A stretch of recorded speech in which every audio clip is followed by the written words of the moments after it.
നമസ്കാരം. ഏവർക്കും മന്ത്രാക്ഷരിയിലേക്ക് സ്വാഗതം.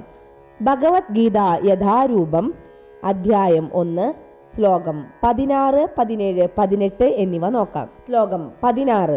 അനന്തവിജയം രാജാ കുന്തിപുത്രോ യുധിഷ്ഠിരഃ നകുല സഹദേവശ്ച സുഘോഷമണിപുഷ്പഗൗ.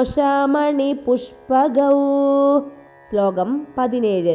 കാശ്യശ്ച പരമേശ്വാസഃ ശിഖണ്ഡീ ച മഹാരഥഃ ദൃഷ്ടദ്യുമ്നോ വിരാടശ്ച സാത്യകിശ്ച പരാജിതഃ. ശ്ലോകം 18.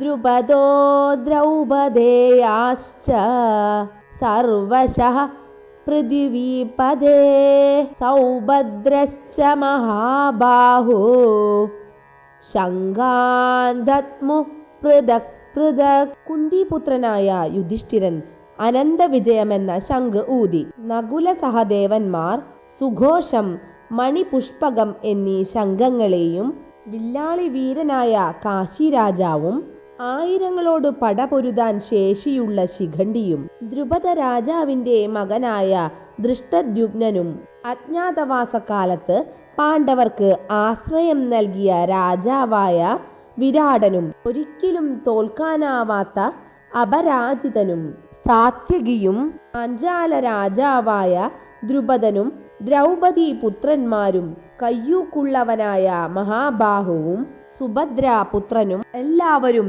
ചേർന്ന് ശംഖനാദം മുഴക്കി. പാണ്ഡുപുത്രന്മാരെ വഞ്ചിച്ച് തൻ്റെ മക്കളെ രാജസിംഹാസനത്തിൽ വാഴിക്കാനുള്ള ഈ ദുരുപദിഷ്ടമായ ശ്രമം നല്ലതിനല്ലെന്ന് സഞ്ജയൻ നയപൂർവം ധൃതരാഷ്ട്രരെ അറിയിക്കുകയാണ്.